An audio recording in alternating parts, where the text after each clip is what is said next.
If you have a smart speaker, you have access to the entire world of NPR and St. Louis Public Radio. All the latest news and all the captivating stories. Activate our voices with yours by telling your smart speaker to play St. Louis Public Radio.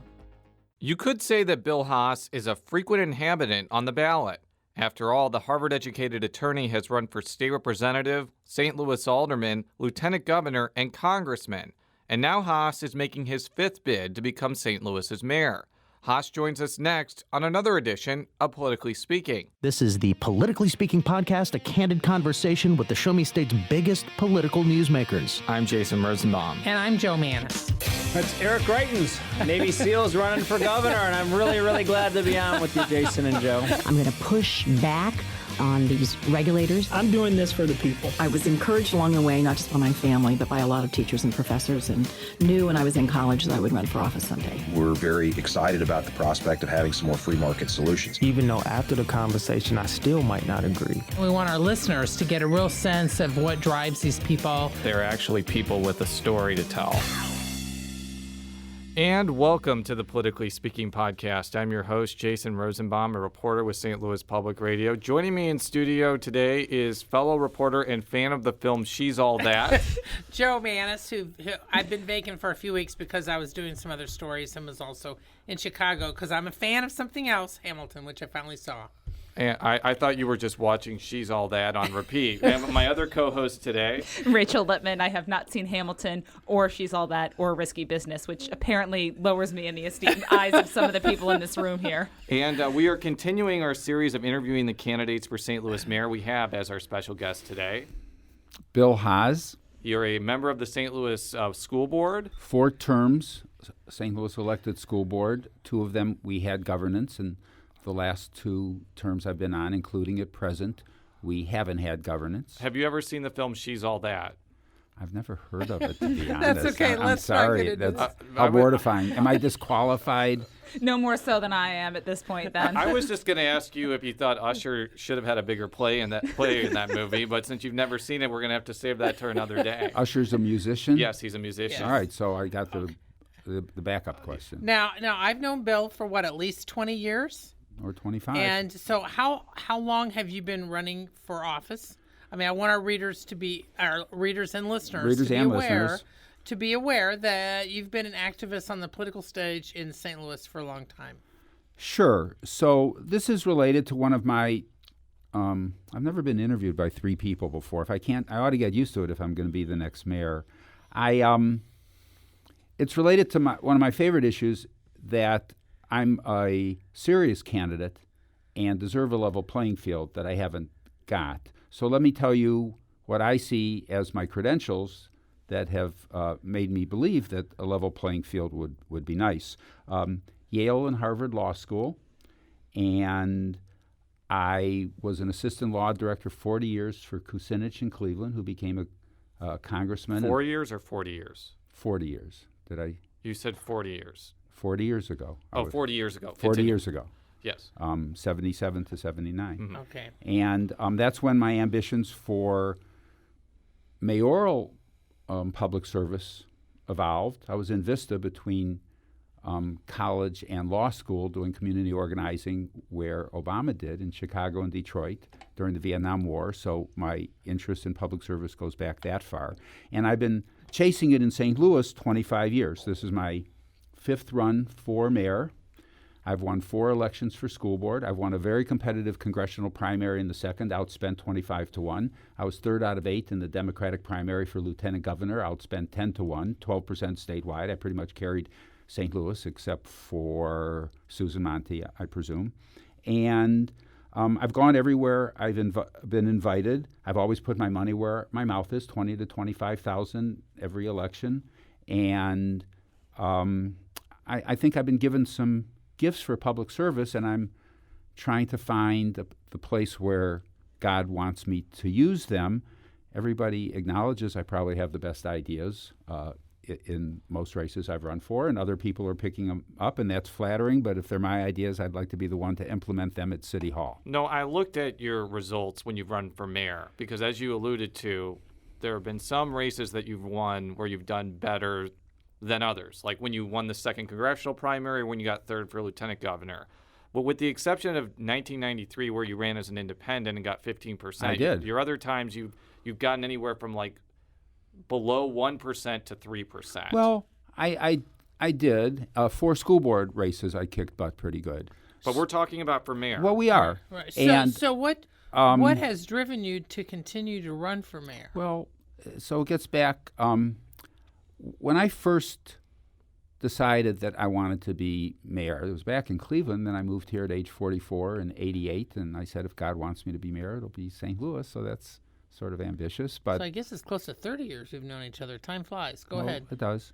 And I've always thought that most of the changes that can be made in issues that our country cares about, crime, education, housing, jobs, not all of them, medical care is probably better at the national level, can be made at the local level. And one of the problems with urban politics is that anytime somebody gets to be good, they take the first ticket to Washington, Congress or Senate, and so a lot of the talent is there. That's where the money and the women or men or power or glory is. But I always thought that if you were really a ambitious public servant to do well, you should stay at the local level until you make a difference.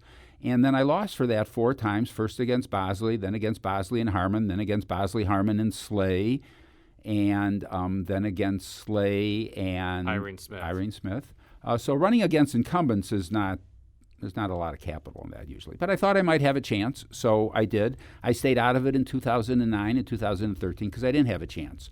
So this one I was thinking of not running for, but as it played out, I decided that you never know what God's plan is. So I paid my $1,350, and so I've long believed that God, I'm spiritual and I'm comfortable with that, and that God wouldn't have given me these gifts I have to make changes if she didn't want me to find I got to ask before place to use them. Before we pitch it to Rachel, where do you get this money to run for office, either for the $25,000 or for the entry fee? Well, I there's a couple different answers. In '93, I just won $250,000 in the Illinois lottery. Yes. So I spent $125,000 of it.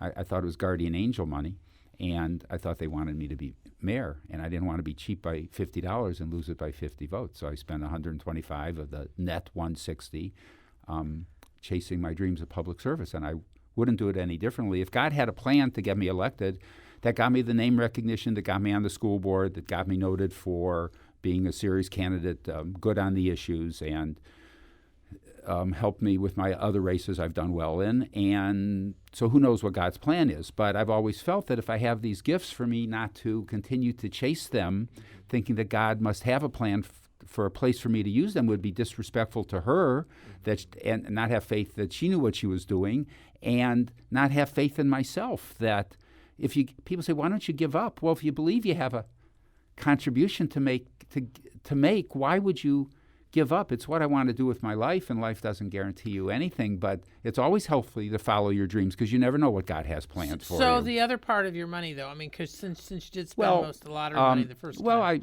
corporate lawyer 20 years, and I've had a teaching profession for 15 and some customer service and retail management. But the short version is, for a long time, every 2 years, I'd put $20,000 on my credit card, and I'd take 2 years to pay it off, and then I'd run again.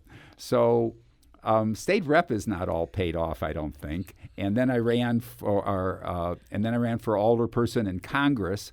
So I have some money on my credit cards, but the bank has me confused with somebody else. They keep raising my credit limit because I keep paying off the cards on time. So you're telling me right now you're and I have $25,000 in my campaign account. Okay. Like I always do. So are you like $50,000 or $75,000 in debt from running for the last races, or have you paid some of that off? No, I have. I'm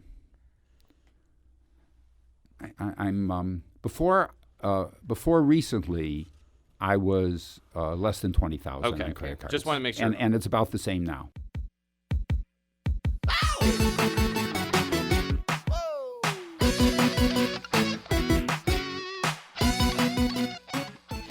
to shift into sort of talking about some of the issues we've been bringing up to all the candidates, and wanted to start with an area where you're probably most familiar, which is education. The mayor wouldn't have direct say over the public schools, regardless of whether the SAB or the elected board has power.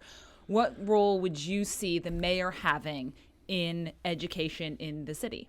So this is the first interview where I haven't had my speech in front of me. I have it on note cards, but there's no time to look at it. But if I don't know this by now, I'm not going to. So what I've been saying is that any candidate who doesn't have education on their list of issues doesn't deserve consideration, and any candidate who doesn't think the mayor can do something about them doesn't deserve people's vote. So everybody talks about crime, and my line is, and it was in the Post, and it's a good line, is that if we don't address the causes of crime, our grandchildren are still going to be asking for 200 more police on their street. So the way you solve crime is to address education. And I've had 3 ideas on that. We need a short-term. There's other things you can do about crime in the short run, but you really got to address education. That's where the crime's coming from. Kids who were not A, B, and C students and then dropped out and are angry and don't have any other options except shooting each other or strangers. So a short-term and long-term, a medium-term, long-term plan for education. Funding, it's a little complicated, but that's a separate issue. So in the short run, the mayor needs to bring education, job training, and jobs to, I affectionately call them thugs on the street who don't have any other options. Their families failed them in many cases. The education system certainly failed them.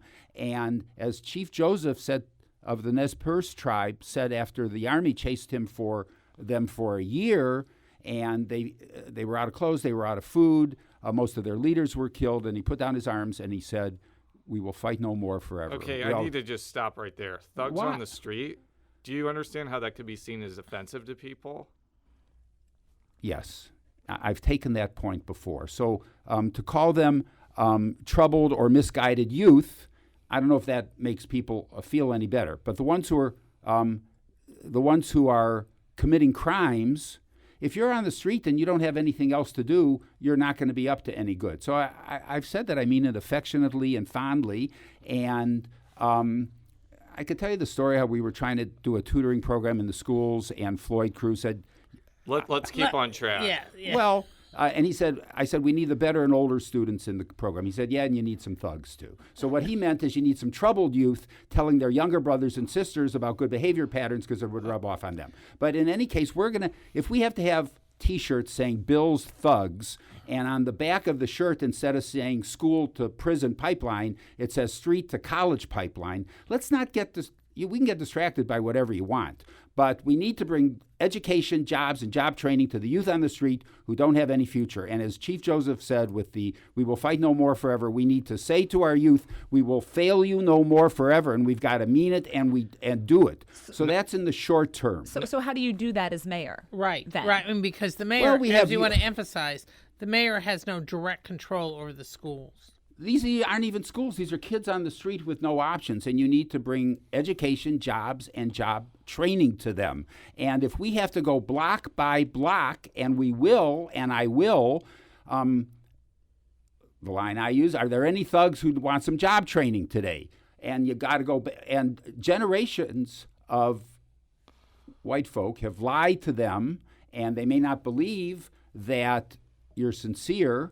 So if we have to go back as often as it takes until they accept the jobs and job training and education, it takes some money. So we'll have to find some money for that. Where the jobs are is 25 years ago, I said we need to put 1,000 gang members to work building houses. And people snickered because it's so ambitious. Cities are doing it. Now it's computer programming that are what factory jobs sometimes used to be, and you have to pay them for it, and so another tactic that people are using on crime that's related is they know who are likely to commit a homicide. It's the ones with the frequent offenders, especially on gun offenses, and cities have gone to them and they said, here's the deal, we're going to start enforcing the frequent offenders law, and you're going to be in jail, because these kids only have two options at the moment for their life. They're going to be dead or they're going to in prison. We got to present them with other options. And here's your alternative. We're going to pay you to get your math and reading skills and do some job training and a decent job that gives you an option. So to take the jobs to them when you haven't yet taken the jobs to everybody else may seem a little unfair. But that's in our own interest to do that. And what they're saying about kids on the street are what they have said about kids in school. The key to success is a longitudinal relationship with a caring adult. If they don't have anybody in their life, if they had anybody in their life who cared about them, they probably wouldn't be out doing this. But if they didn't have they didn't drop out because they were good students. So they need some skills, and we need to give it to them. And if I have to be the caring adult that they have a longitudinal relationship with, if we can take this to 100 and 200 kids, we can reduce crime. Do you honestly think if you're calling some of these kids thugs, they're going to listen to you? I may not call them that. You just their did face. like 5 minutes ago. I think you're getting distracted. I think that's a. I understand. I take your point, but I think it's certainly if they're shooting people or each other. I don't. It's. But as mayor, we need to give them alternatives to the life they lead. Well, now. I want to ask and that's the answer. And somebody told me that the word thug is equivalent to the N-word, so I'm sensitive. To that. But let's people get the point. If they're not doing anything except shooting each other or somebody who looks like themselves or somebody who looks like who looks like us, we have to give them options. Well, and that's the key. Okay, well, so that's in the short term. You asked me about education, and I want to ask one more education question. I have two more points to make. In the middle term, in the middle term, you need 8th graders graduating at 100%, not 70%. Of the 70% who are graduating, and I find it hard to believe it's that high, it used to be 50 or 60, half of them don't have the skills they need to compete. So you need a 8th grade initiative with the business community, summer jobs, school year jobs, tutoring and mentoring, and a promise of a job or college after graduation if they stay in school and get the skills they need to compete. In the long run, if you had to change one thing about our community that solves everything, it's 3rd grade reading scores. Now, it'll take a generation for them to graduate, but we have less than 40% reading at grade level in 3rd grade, and we all know that schools in New England are building prison cells based on 3rd grade reading scores. 60% of them have no life ahead of them, and what we need is you need 3 things to address that. You need small classrooms, and we have now in the St. Louis schools 18 or under kids in a class through 2nd grade. You need it through 3rd grade. We know in pre-K which ones are behind. You need regular testing to make sure they're staying on track. And the piece we're missing is you need a second qualified adult in the classroom to deal with discipline problems and those who are falling behind. And when I heard on KMOX that it takes $12 million to hire an additional 200 police that we need, I was on the phone within 30 seconds with Kelvin Adams saying, how much is it going to cost to put a second adult in that classroom? And he said, you mean like an assistant teacher? I said, yeah, they don't have to be certified. They just have to be qualified. He was back to me within an hour. It takes between 10 and 12 million to put a second adult in that classroom. So to spend $43 million on a soccer stadium when we don't have money for police and we don't have money for city services and we don't have money for education, that's just crazy. So we need to find the money for the police and we need to find the money for that second qualified adult in the early childhood classrooms, and for an 8th grade initiative, although maybe the business community will come up with that money, and the jobs and job training to youth on the street. We will find the money. We'll need a sales tax. This is a terrible sales tax we have on the ballot now, and I'm against it. I'd rather have police than police cameras, and I'd rather have money for education instead of a north-south metro link, and definitely not when they give me 40, so everybody's cheering because it's only going to cost us $45 million for the soccer stadium. When people like Scott Ogilvie and Lewis Reed start voting for that on the committee, you know what we need? We need a new committee. That's $45 million.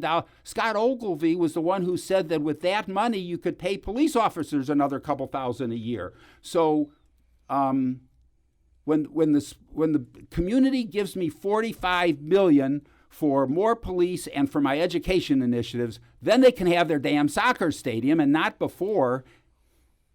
Does that answer your question on education? One of the things that I see as a challenge for the St. Louis public school system is that there are a lot of primarily white, middle, and upper class parents, like myself, who have a choice between sending their kids to public school, private school, or charter school. As mayor, how are you going to convince more people in the city who have means to take their kids elsewhere to send their kids to the St. Louis public schools? So I'm not going to convince them. The schools are going to convince them. When we have all the children in third grade reading at grade level, when we have 100% graduation rates, they have the right to make the decision where to send their kids to school. And all our schools are as good as some of our magnet schools are. They will make the decision to send the kids to schools, the public schools themselves. And it's not my job to tell them to send their schools to schools they don't think are good for their children. It's up to the school administration and the mayor working with the school administration to make the schools so good that they want to send their kids to the school. So my vision as mayor of St. Louis after 4 years, I think I might need 5, so we'll have to extend the term maybe a year, is 100% of our third graders reading at grade level, 100% of our 8th graders graduating, and jobs and job training to the troubled and misguided youth on the street who don't have any options other than shooting each other or somebody else, and the crime will drop precipitously.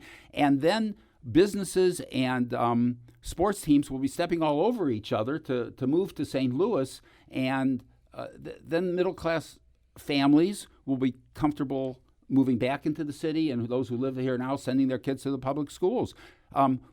One more point. When I was first on the board, we were talking about charter schools, and we invited Edmonton, Canada school administration to come visit us.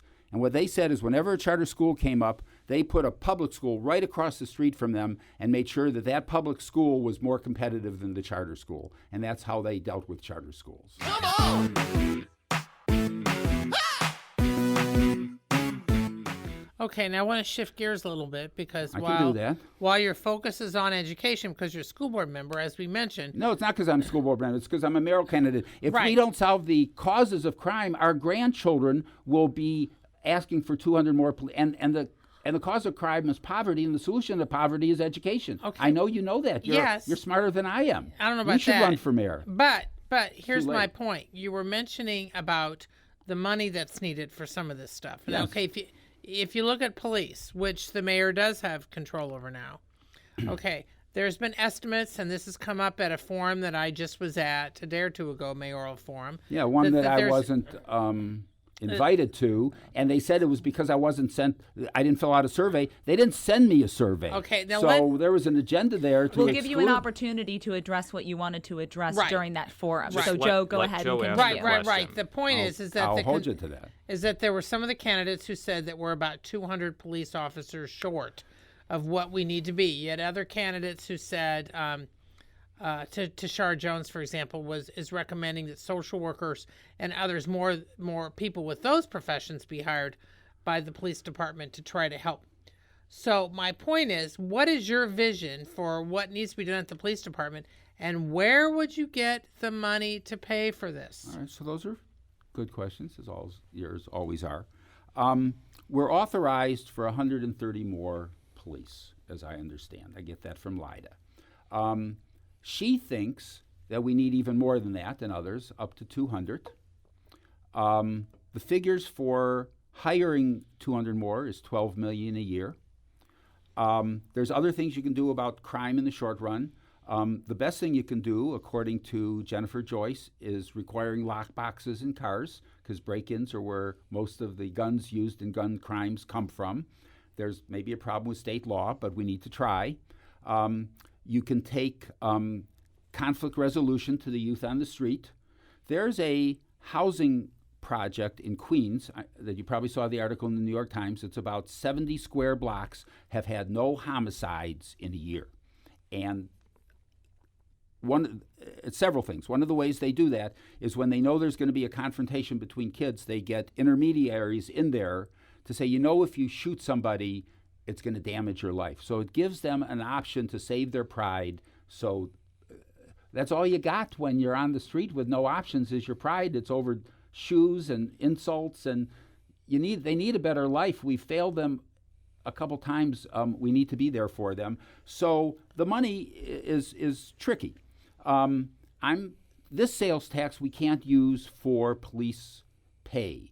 The county has a sales tax they are using for police pay. So I asked Mike Falk of the Post-Dispatch a month ago 4 questions. He hasn't addressed them, but I'll have the opportunity to address them as mayor. Why can they use the money for police and not we? If we can't use it for police, where does the money come from? General Revenue Fund. The money we're raising with the sales tax, can we use it for something else that frees up money for police? If we can't, what law do we have to change to have a sales tax? You can't keep going back to the people for a sales tax. So if this one passes, and I don't think it will, you won't be able to go back to them. So you go back to them for a 0.5% sales tax that raises half for police, 12 million, and McKee gets part of it. That part I don't understand. And 12 million.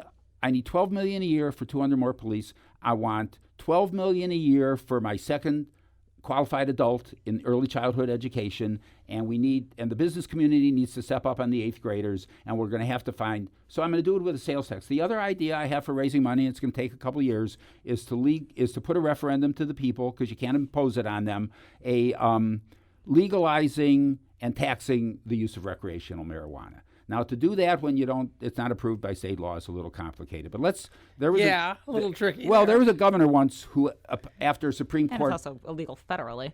Well, but they've sort of backed off for the moment. We don't know what Trump will do.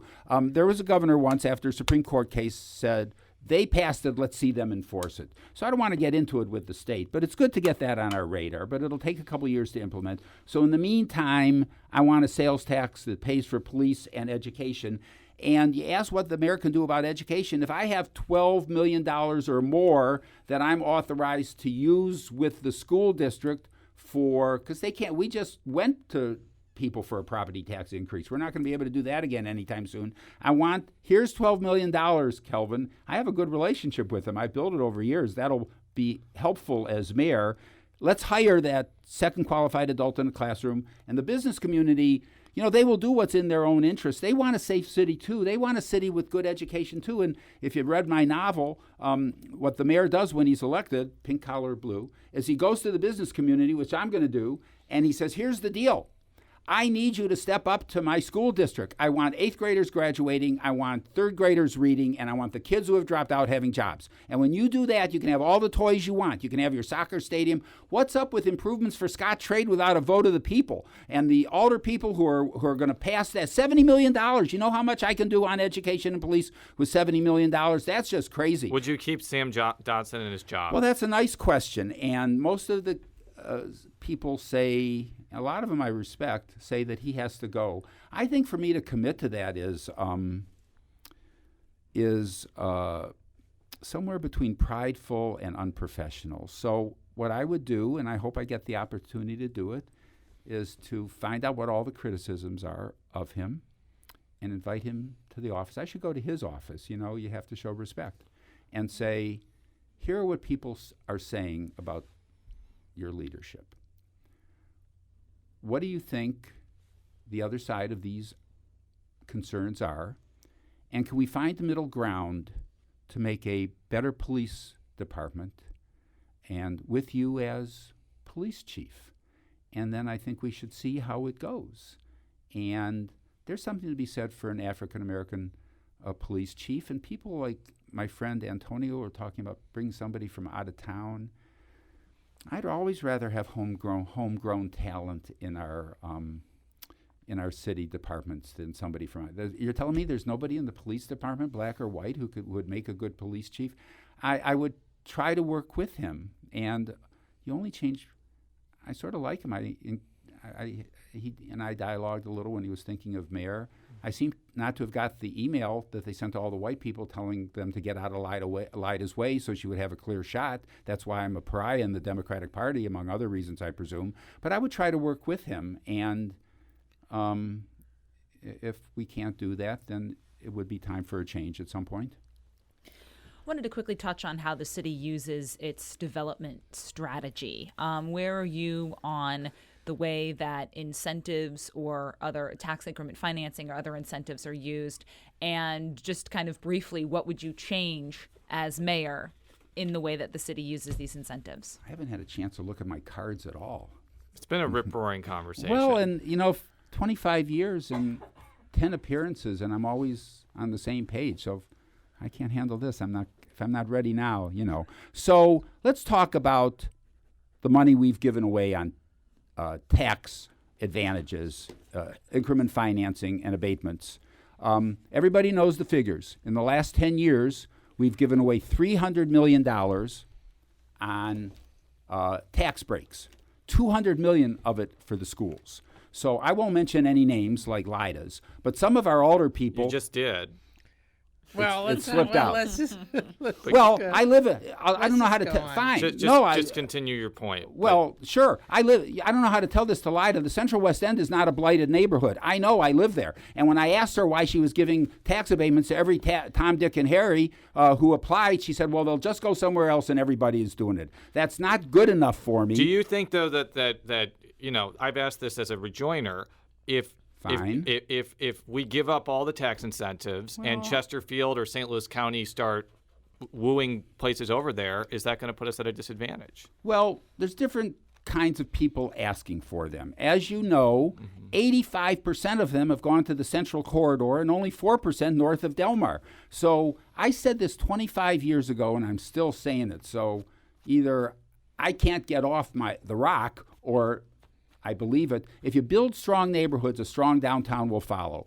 But the reverse is not necessarily true. So we don't need a mayor who's going to say yes to the business community, rich people, the Central Corridor, and if there are any crumbs left over, the neighborhoods can have them. You need to give your tax incentives in the neighborhoods where they do the most good. And I have 2 rules for tax incentives.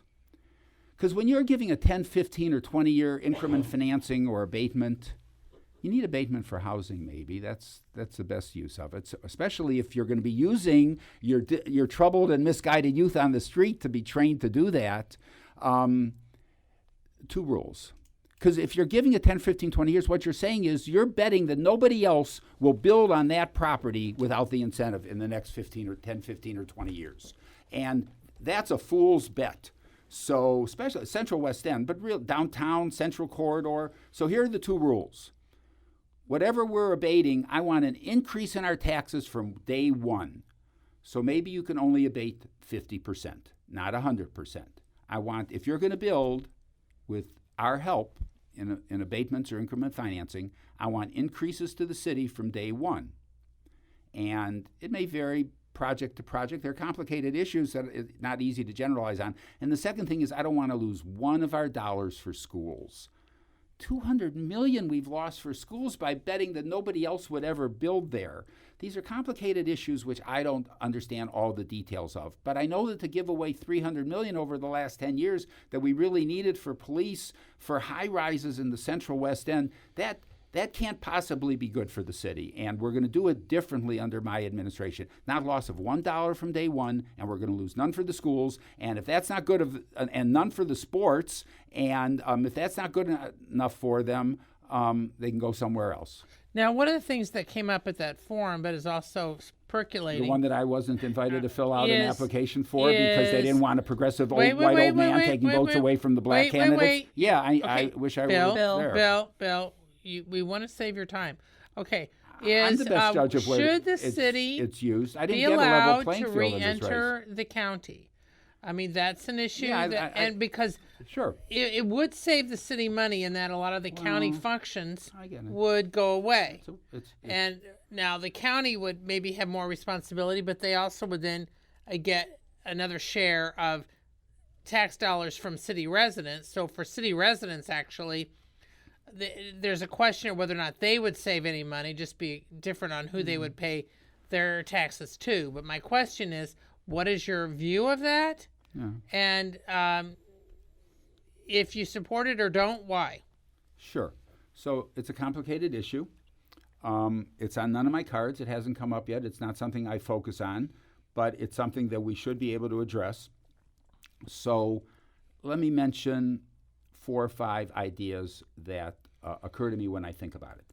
Those who have been advocating for reunification have been terrible at articulating what that means exactly. Second of all, it doesn't mean combining the police departments. It doesn't mean combining the schools. I come from Cleveland, There was a city within Cuyahoga County. It seemed to work out just fine. We had a board of county commissioners. Every city had their own thing. It'd be nice to do it for statistical purposes. That should be doable, because then when we'll be 40th on people's list on crime and stuff instead of 5th. So you need to do it for statistical purposes. The problem with one of the problems with any sort of reunification is that the city is Democratic and the county is split about 50-50. Well, county is more about 60-40 Democrat right now. All right. But the Republicans in the county will not, because it has to be approved by a vote of both, will not be inclined to vote for something that will dilute their representation. And you're not in favor of like a statewide initiative. You would want this to be decided between city and county voters. Is that correct?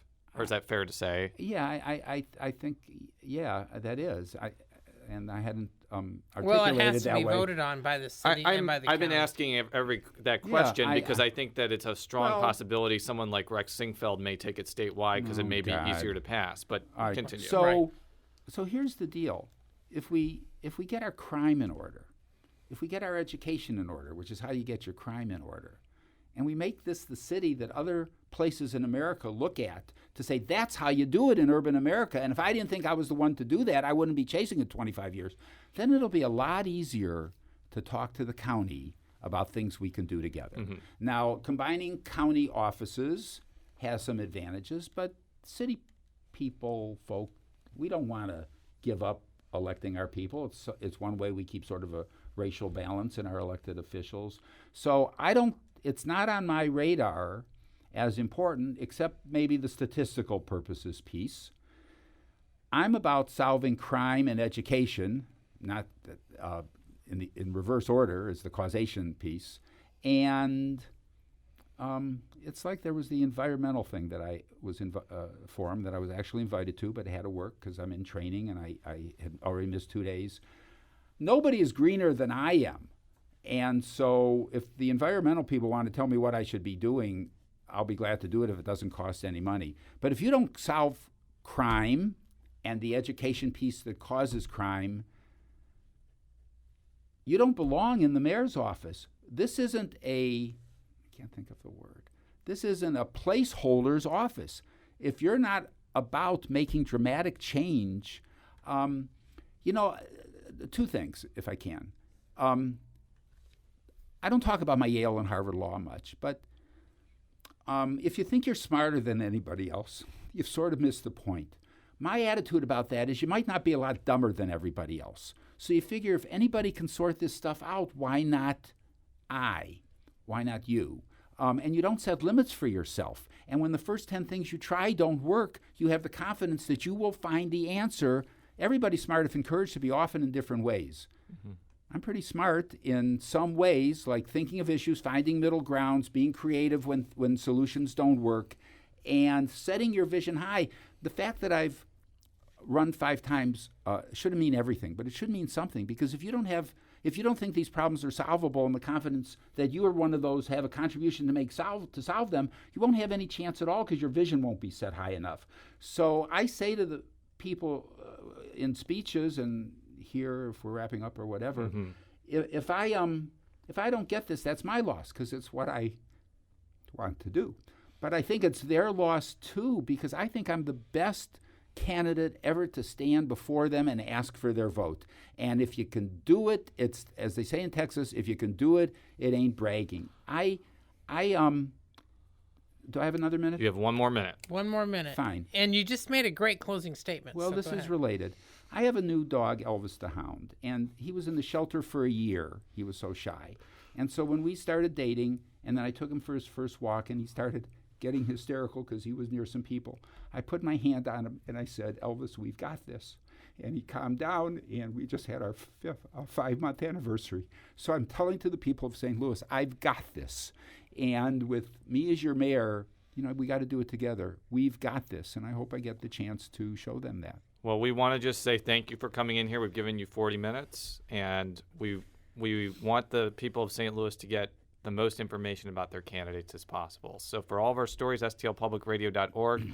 Follow me on Twitter at @JRosenbaum. Follow Joe on Twitter at JMannies. That's JMannies. Follow Rachel on Twitter at R. Lippmann, 2 P's and 2 N's. How can people? Bill Haas at Vote Haas. I was just going to say, how can people find out more about your campaign? Well, I have a website, votehaas.com, and I have a Twitter, which I don't do at 3 o'clock in the morning, but I know how to do it now. Fair enough. And it's at Vote Haas. All right. We'll be back next time. Until then, so long. I see you coming down the aisle, hailing from parts unknown. I really want to get to know you, but you leave me stone cold. You got me whirly rumble, you smack me down. I want to get you in the ring. The Gateway brings you the day's news from the St. Louis region and across Missouri. It also includes stories from the Illinois side of the river and our Metro East reporter, Will Bauer. In Alton, in Belleville, in East St. Louis, in Edwardsville, in Cahokia Heights, at Scott Air Force Base, I'm Will Bauer. St. Louis Public Radio. Listen to reports from Will and all of our journalists weekdays on The Gateway, on the STLPR app, and wherever you get podcasts.